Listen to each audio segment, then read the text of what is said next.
Go ahead. Hi. Yeah.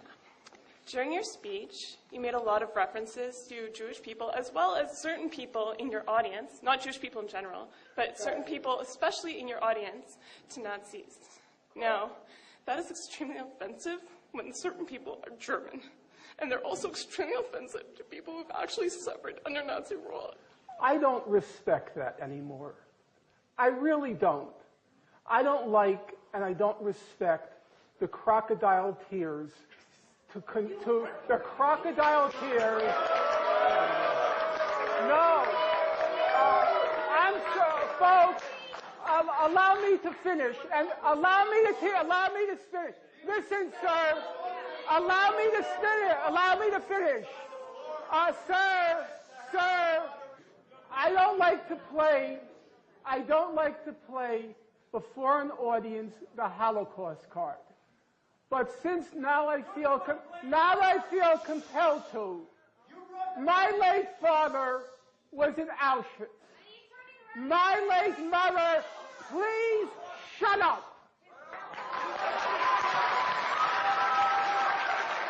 My late father was in Auschwitz.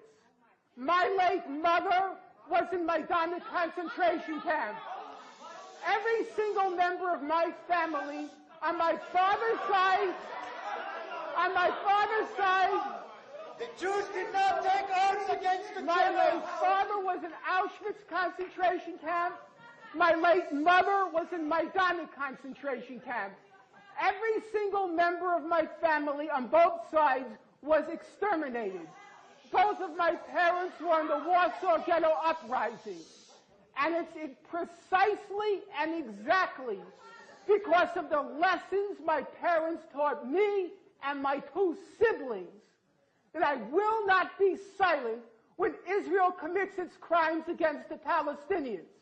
And I consider nothing more despicable than to use their suffering and their martyrdom to try to justify the torture, the brutalization, the demolition of homes that Israel daily commits against the Palestinians. So I refuse any longer to be intimidated or browbeaten by the tears. If you had any heart in you, you would be crying for the Palestinians, not for what's being done.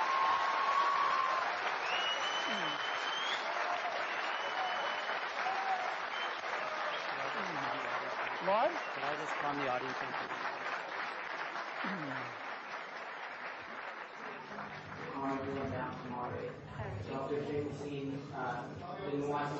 I've never been in a crowd like this. They're nuts.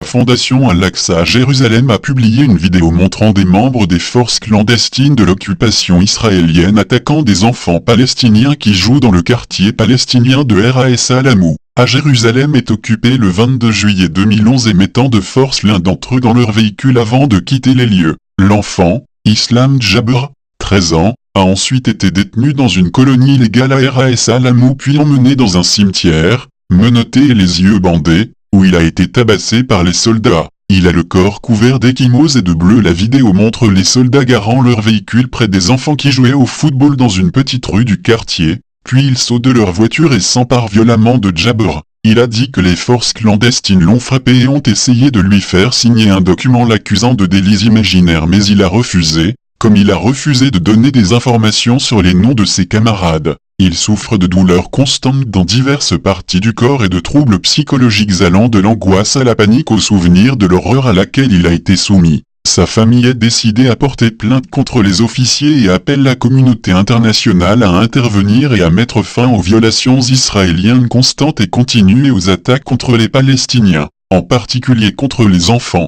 Les forces clandestines, qui opèrent en civil, sont responsables de dizaines d'attaques similaires à Jérusalem est occupée au cours desquelles des dizaines d'enfants de la ville occupée ont été roués de coups. Dans de nombreux autres cas, ces forces en civil et les soldats de l'occupation ont tiré à faible distance sur de jeunes Palestiniens, provoquant des handicaps permanents. Le ministre palestinien en charge des prisonniers a rapporté que les soldats israéliens ont kidnappé en 2010 plus de 500 enfants palestiniens à Jérusalem, et 250 autres en Cisjordanie. Certains d'entre eux avaient 8 ans et ils ont été kidnappés chez eux lors de raids israéliens la nuit ou à l'aube. 92% des enfants kidnappés ont été torturés ou battus et humiliés pendant de longues sessions d'interrogatoire dans les colonies israéliennes illégales et certains postes de police.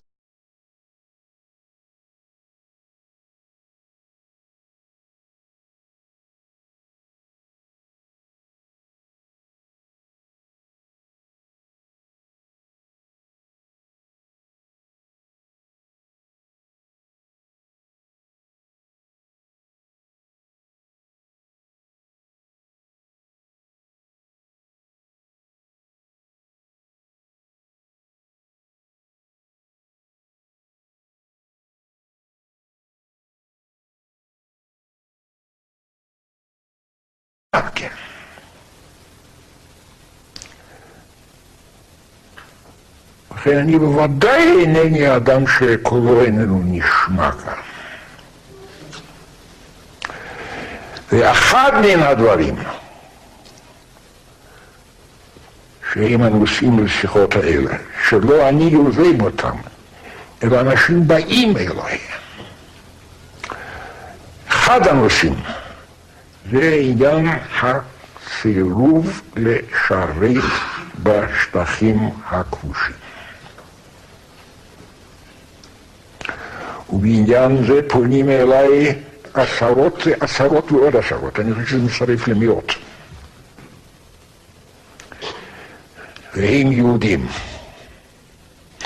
משום שאומרו את זה, לא רק שהם, הדברים האלה ידועים בכלל, וידועים בכל העולם, כן? ידוע באוסטרליה וידוע בנורווגיה.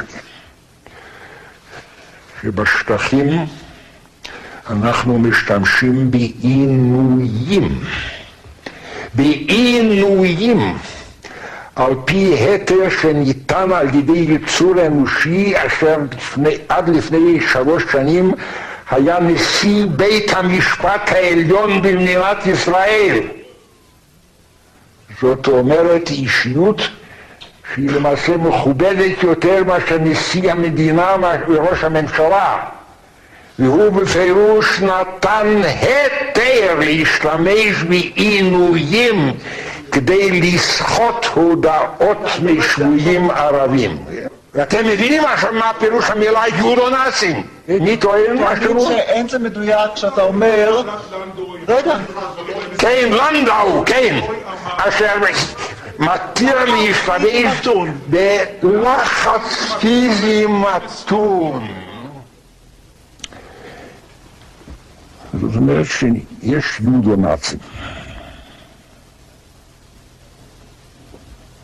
יש יודו-נאצים.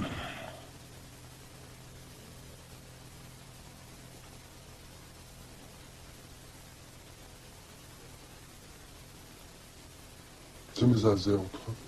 זה לא מזעזע אותי כלל, אני קורא עובדה. אני הגבעתי את קולי רק מפני שיש בני אדם שאינם יודעים את הדבר הזה, ולכן צריך להשמיע את זה באוזניהם בכל עולם. שיש יודו-נאצים. אתה אומר את זה מכיוון שבאמונה שלמה אתה מאמין שזה ככה, אתה רואה שזה ככה, או זוהי פרובוקציה? אני רואה שזה ככה, כן, אני רואה שזה ככה.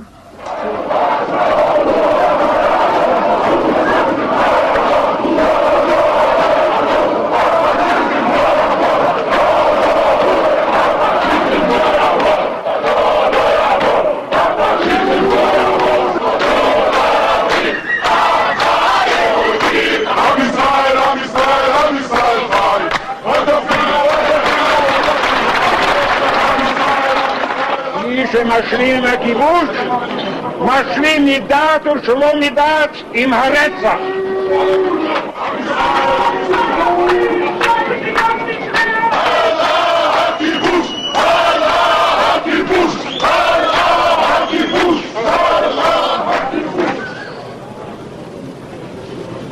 היהודים הרבים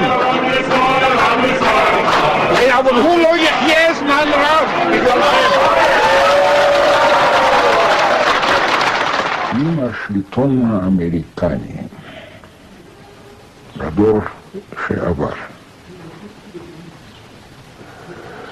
ביצע את הרשעות המטופשת, הטיפשות המרושעת הנקראת וייטנאם, והיום הלוא כל אמריקה מכירה בדבר הזה, כל אמריקה מכירה בדבר הזה, שזה היה רשעות מטופשת, טיפשות מרושעת, שעם זה שלחו מאות אלפי חיילים אמריקאים שם, ו60,000 חיילים אמריקנים נהרגו שם. והיום לא תמצא אדם באמריקה שיכול להסביר לשם מה.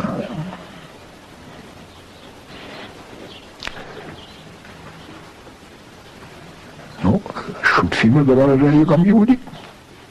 למשל, רמה ראשונה, האדון קיסינג'ר.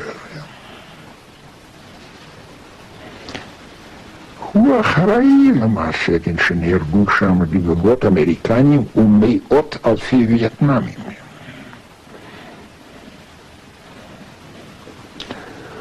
אבל כאן לא תוכל להאשים את העם היהודי, משום שהוא פעל כפוליטיקאי אמריקני, לא כפוליטיקאי יהודי. לעומת זאת,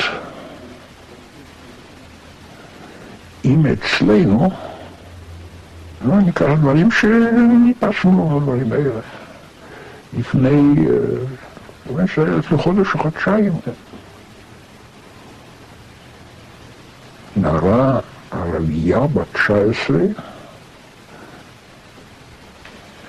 שהיא, לא כל סביב חברת פתח או משהו מזה, נתפסה, היא נמצא במאסר, ומחזיקים אותה באזיקים, יומם ולילה, כן. אין שום טעם בדבר הזה, זה מה שנקרא הלחץ הפיזי המתון, מחזיקים אותה נו, והיא הרה, היא קראה ללדת, ואסור להוריד את האזיקים מידיה, והיא ילדה את הילד כשידיה באזיקים. וזה אחראי העם היהודי.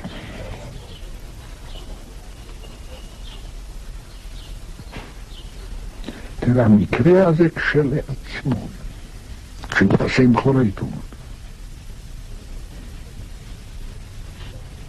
מספיק שעליו יאמר מה שאמר ירמיהו, ונתתי עליכם חרפת עולם וכלימות עולם אשר לא תשכח.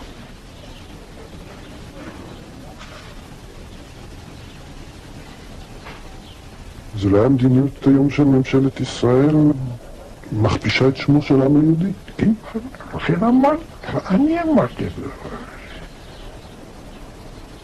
פסוק בירמיהו, ונתתי עליכם חרפת עולם וכלימות עולם אשר לא תשכח.